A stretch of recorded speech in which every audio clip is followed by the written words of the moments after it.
енесі қорапшаны ашқанда сенің есің дұрыс па деп шошып кетті.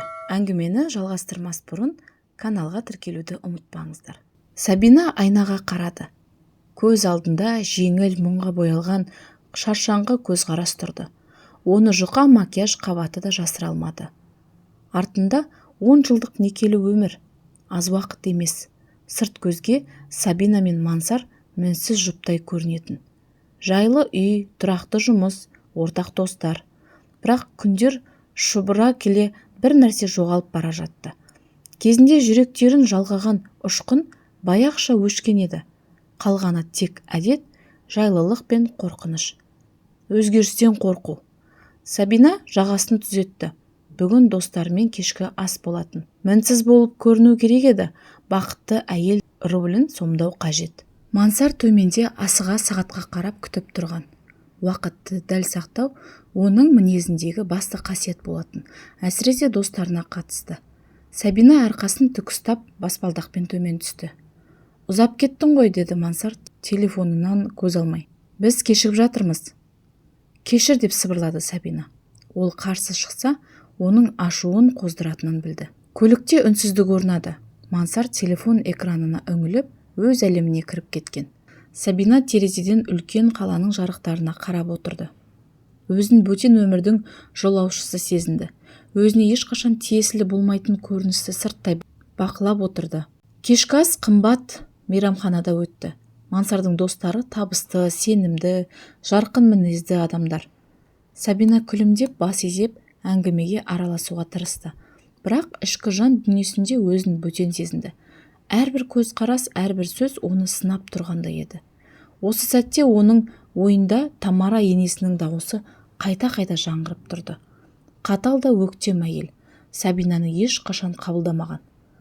Кәдімгі сұрқай адам, деп кемсітетін ол, кейде тіпті көзінше айтатын.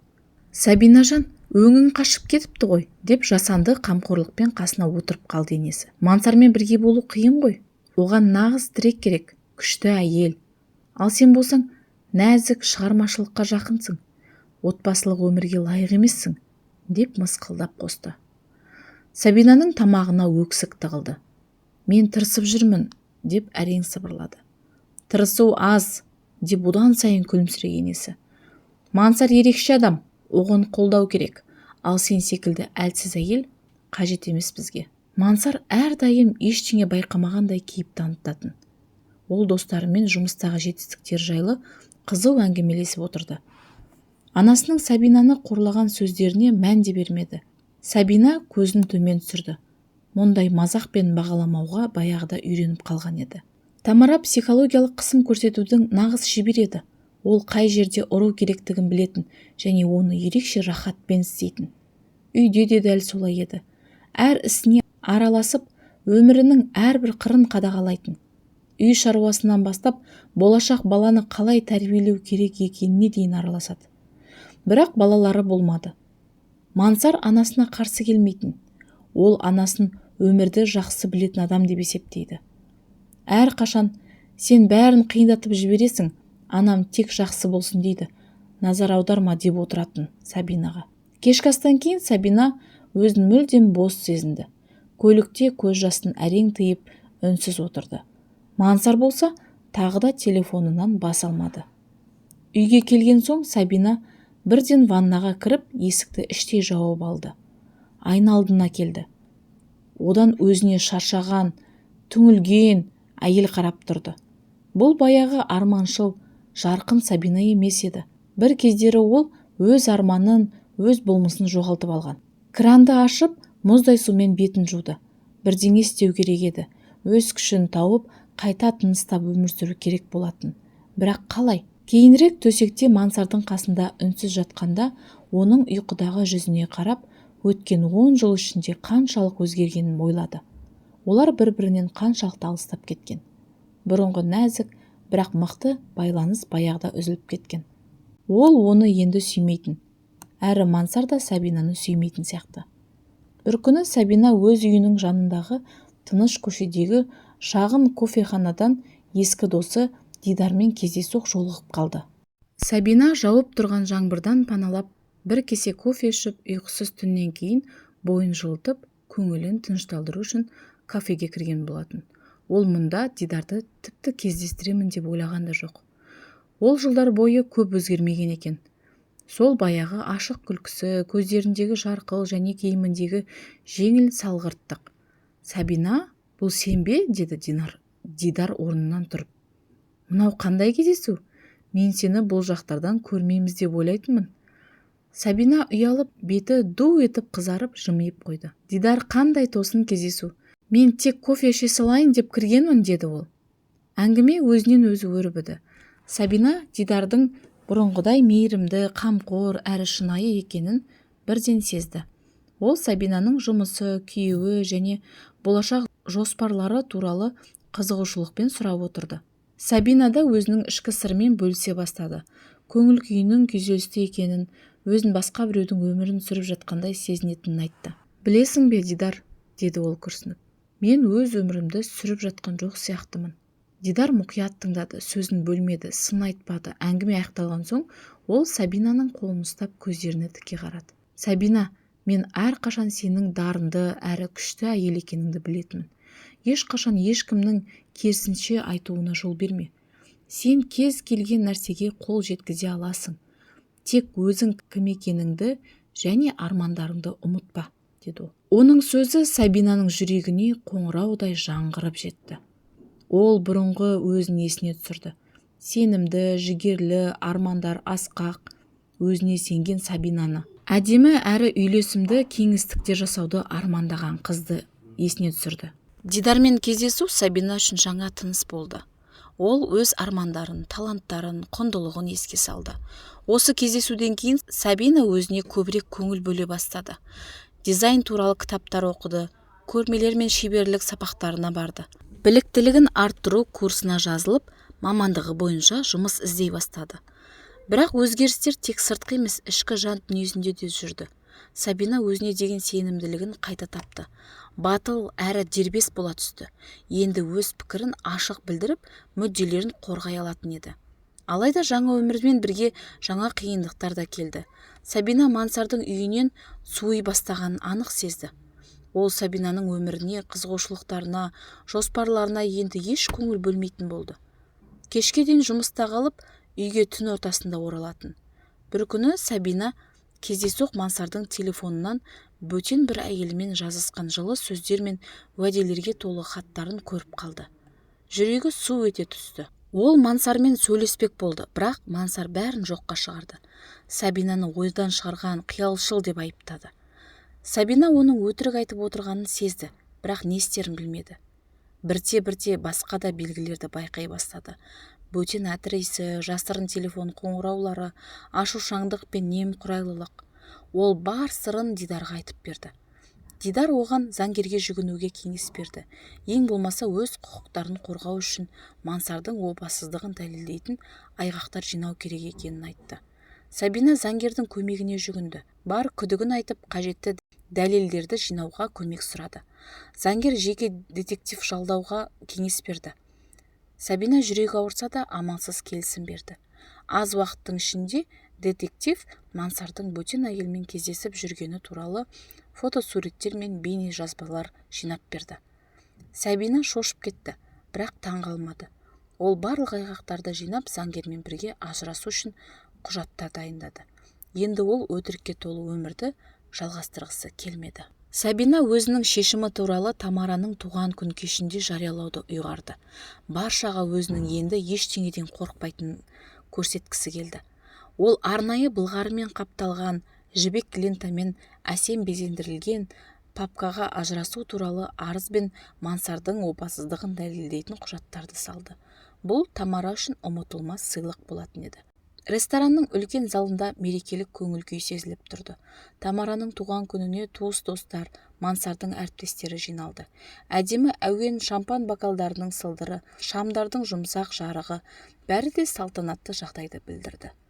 Сабина әдемі көйлек киіп, әсем жымиып, қонақтармен әңгімелесті. Бет әлпетінде ешқандай ішкі алаңдаушылық сезілмейтін еді. Ол Мансар мен Тамараның отырған үстеліне жақындады. Енесі салтанатты көйлек киіп Сабинаға менсінбей қарады. Ал Мансар үйреншікті телефонмен сөйлесіп, әйеліне назар аударғанда жоқ.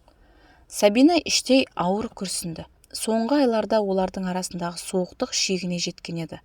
Кеш жалғасып жатты. Құттықтаулар, би-билер. Сабина дұрыс сәтті күтті. Бір үзілісте Тамара Сабинаны шақырып алып, «Бүгін тым көңілсізсің ғой», деп мысқылдады. «Мүмкін менің қартайып бара жатқаным саған қуаныш шығар». Сабина сабырлы қалып сақтап, «Жоқ, ене, мен сізге тек денсаулық пен ұзақ өмір тілеймін», деді. «Жалған сөз айтпа», деп сөзін бөлді енесі. «Сен түкке тұрғысыз дизайнер болдың. Пәтерді де жөндеп бітіре алмадың. Сен кімсің өзі?» Тамараның ауыр сөздері залда отырғандардың бәрін біразға дейін үнсіз қалдырды. Мансар болса анасының сөзін елемегендей иығын қиқаң еткізді. Сабина терең тыныстап оның көзіне тіке қарады. «Иә, ене, сіз дұрыс айтасыз. Мен өзімді ешкімдей сезіне алмадым. Бірақ бүгін бәрі өзгереді». Ол өзінің орнынан барып, сөмкесінен сәнді папканы алып шықты. Папка сырттай қымбат сыйлықтай көрінді. Сабина папканы енесі мен Мансар отырған үстелге алып келді. Залда тыныштық орнады. «Менде сізге арналған сыйлық бар», деді Сабина сабырмен. «Бұл сізге ұнайды деп үміттенемін». Тамара түсінбей папканы қолына алды. Лентаны ақырындап ашып, ішін ашқанда құжаттар төгіліп қалды. «Бұл не?» деп сұрады ол, қабағын түйіп. Сабина күлімсіреп жауап берді. «Бұл ажырасу туралы құжаттар, Мансардың опасыздығы туралы дәлелдер». Тамараның жүзі ашу мен ызаға толды. Мансар ұйқысынан оянғандай қорқып Сабинаға қарады. «Сен жынданғансың ба?» деп айғайлады Тамара. Папканы үстелге лақтырып, құжаттарды еденге шашып жіберді. Сабина селт етпеді. «Жоқ» деп жауап берді ол сенімді түрде. «Мен ақыры есімді жиып алдым». Ол бұрылып шығуға бет алды. Мансар оны тоқтатуға тырысты. «Сабина, күте тұршы, қайда барасың?» деп айғайлады ол. «Мен кетемін», деді. «Мен сендерден мәңгіге кетемін». Сабина шығып бара жатып, барлық көзқарастар мен сыбырларға мән бермей, бар күшін салып жүрді. Ол өзін ауыр жүк түскендей сезінді. Ол ұзақ уақыт бойы жүрегін ауыртқан нәрселерден айырылып бара жатқандай болды. Әр қадамы оған бостандыққа, жаңа өмірге жақындатқандай сезілді. Онда ол өз тағдырын өзі басқарады. Шығып бара жатқанда Мансар оны қуып жетті. Ол қолын тартып тоқтатуға тырысты. «Не істеп тұрсың? Қайда барасың? Кел сөйлесейік», деп дүрбелеңмен айтқанда, оның дауысы бұрынғыдай емес, мұқтаждықпен толы еді. Сабина тоқтап оған қарады. Оның көздерінде ашу мен реніш болмады, тек шаршау мен көңілсіздік болды. «Бізге сөйлесудің қажеті жоқ, Мансар», деп тыныш айтты ол. Барлық сөздер айтылды. Ол қолын оның ұстауынан босатып, рестораннан шықты. Жаңа ғана күресіп, ауыр сезімнен арылып шыққандай салқын түнгі ауа Сабинаға жақсы әсер етті. Ол терең тыныс алды. Денесі тынышталды. Жүрегі босап, жаңадан өмір сүруге дайын болды. Ол аспандағы жұлдыздарға қарап, ұзақ уақыттан бері алғаш рет күлімсіреп, өзін тірі сезінді. Такси шақырды да Дидардың үйіне бағыт алды. Оның жанында біреумен сөйлесу, біреумен бөлісу, қолдау алу, өз-өзіне жалғыздық сезімі қалдыру маңызды болды. Дидар оның жалғыз сенімді адам еді. Машина түнгі көшелермен жүріп келе жатқанда Сабина өткен 10 жылын ойлады. Мансарға деген махаббатының қалай бірте-бірте сөнгенін, өз үйінде қаншалықты жалғыз әрі бақытсыз болған есіне түсірді. Енесі тарапынан үздіксіз қорлау мен сындар, Мансардың салғырттығы оған өмірінің алтын торында өткенін түсіндірді. Барлық нәрсесі болғанымен бақыттың болмағанын сезінді. Такси Дидардың үйінің алдындағы аялдамаға тоқтаған кезде Сабина көліктен түсіп терең тыныс алды. Ол есікті қақты. Бірнеше секундтан соң Дидар есікті ашты. Ол үй киімінде, жеңіл, ұйқысыз болды. Бірақ Сабинаны көргенде таңданыс білдірді. «Сабина, не болды?» деп алаңдаушылықпен сұрады. «Иә, Дидар, болды», деп жауап берді Сабина. «Мен ажырасамын». Дидар ештеңе айтпастан оны ішке кіргізді. Ол оның жүзінен осы кеште қиыншылық көргенін бірден түсінді. Дидар оған шай ұсынып диванға отырғызды. Сабина енесіне арналған мерекелік кешті өзінің шешімін, Мансар мен қонақтардың реакцияларын айтып берді. Дидар мұқият тыңдап еш нәрсені сұрамады. Тек Сабина айтуды аяқтаған соң оны құшақтап былай деді: мен сенімен мақтанамын, Сабина, сен дұрыс дедің. Оның сөздері жүрегіне тыныштық әкелді. Сабина денесінің бәрінен босап, көздеріне жас алды. Рахмет, Дидар, деп сыбырлады. Олар ұзақ уақыт бойы отырып, әңгімелесіп, естеліктермен бөлісіп, болашақ туралы пікірлерін айтты. Дидар оған жаңа өмірге қадам басуына көмектесуге дайын екенін білдірді. Ол оның жетістіктерге жететініне кәміл сенді. Сабина Дидардың үйінде түнеді, өйткені ол өзінің өміріндегі соңғы 10 жылын өткізген үйіне қайтқысы келмеді. Оған уақыт қажет болды. Өзіне келіп, жаңа өмірге қадам басатын жоспар құру үшін. Таңертең ол жеңілдік пен бостандық сезімімен оянды. Оның терезеден қарап, жарқын күнді көргені оған жақсы көңіл-күй сыйлады. Сабина суға түсіп жуынып алып, кофе ішіп, болашаққа қатысты ойларына үңілді. Ең бірінші, ол өзіне жаңа баспана іздеу керектігін түсінді. Дидардың үйінде ұзақ уақыт болғысы келмеді. Өз кеңістігін алу керек еді.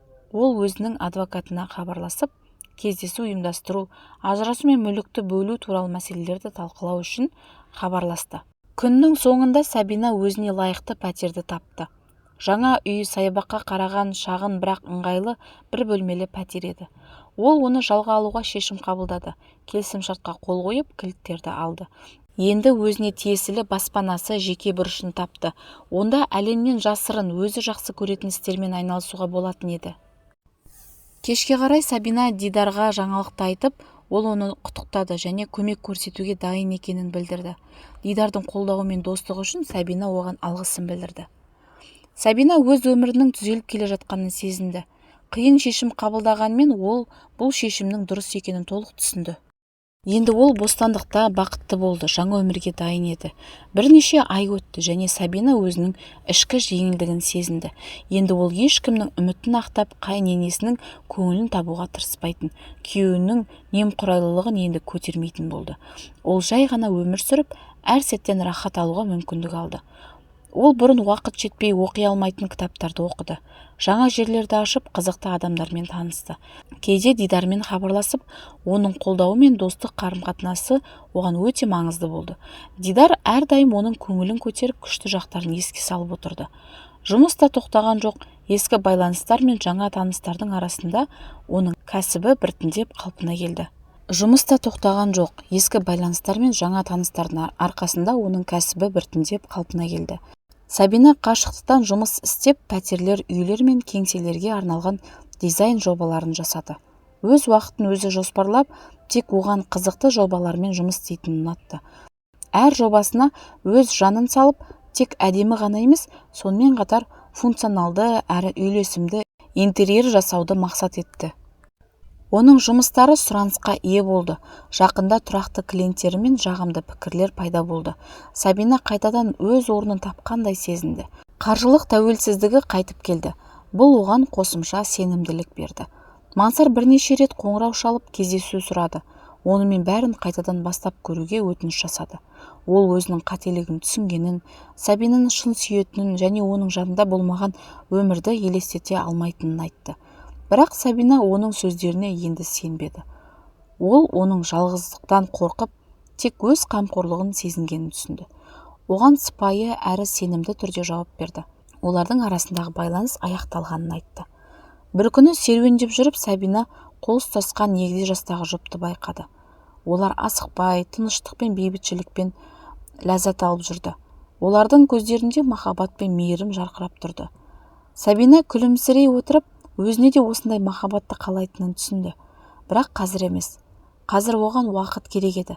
Өз жараларын емдеп, өзін табуға және өзіне деген махаббатты қайта оятуға. Ол шынайы махаббаттың өміріне өз уақытымен келетінін білді. Ол оған дайын болған кезде Сабина бұрынғы сенімсіз, өзін ұнатпайтын әйелден күшті, тәуелсіз және бақытты адамға айналды. Ол тек бостандықты ғана емес, өмірдің мәнін тапты. Ол дизайнер ретіндегі талантының тек жұмыс емес, айналасындағы әлемді әдемі әрі үйлесімді етуге деген бір шынайы құштарлық екенін түсінді. Сабина қала ортасындағы кішігірім дизайн студиясын ашты. Оның командасы шығармашылық адамдардан тұрды. Олар оның көзқарастарын, құндылықтарын бөлісті. Бірге олар ерекше және стильді интерьер жасап, қызықты жобалармен жұмыс істеді. Бір күні жұмыстан кейін үйіне оралып келе жатқан Сабина Дидардан хабарлама алды. Ол бұның өте сағынғанын және кездесуді қалағанын айтады. Дидар оны мейрамханаға кешкі асқа шақырды. Сабина күлімсірей отырып жауап берді. Ол Дидардың тек дос емес, одан да көп екенін түсінді. Кешке кездесуге келісім берді. Мейрамханада отырып, Дидардың көзіне қарағанда, оның жылуын, мейірімділігін сезінді. Ол Дидардың өзі іздеген адам екенін түсінді. Дидар оны сұлулығы мен табысы үшін емес, тек оның шынайы болмысы, кемшіліктері мен күшті жақтарымен жақсы көрді. Олар көп сөйлесті, өткенді еске алып, армандарымен бөлісіп, болашаққа жоспар құрды. Кештің соңында Дидар өз сезімдерін баяу білдірді, ал Сабина оны бірден қабылдады. Бұл Сабинаның өміріндегі ең бақытты сәттердің бірі болды. Көп ұзамай олар бірге тұра бастады. Кең әрі жайлы үй сатып алып, махаббатпен безендірді. Олар бірге саяхаттап, өмірден рахат алып, әр күннен ләззат алды. Олар шынымен де бақытты болды. Кейде Сабина өткенді еске алып, Мансар мен енесі туралы ойлайтын. Бірақ қазір уақыт өтіп, оның жүрегіне ешқандай ашу ыза емес, тек алғыс сезімі болды. Бұл адамдар өз әрекеттерімен оны шыңдады. Олар оған көбірек лайық екенін түсінуге көмектесті. Өзін бағалауды және өз қалауларын тыңдауды үйретті. Сабина көп жетістіктерге жетті. Ол кәсібінде өз орнын тапты, шынайы махаббатты тапты және ең бастысы ішкі үйлесімділікті тапты. Ол өз өмірлерін жаңа беттен бастап, шынайы түрде өмір сүргісі келетін әйелдерге үлгі болды.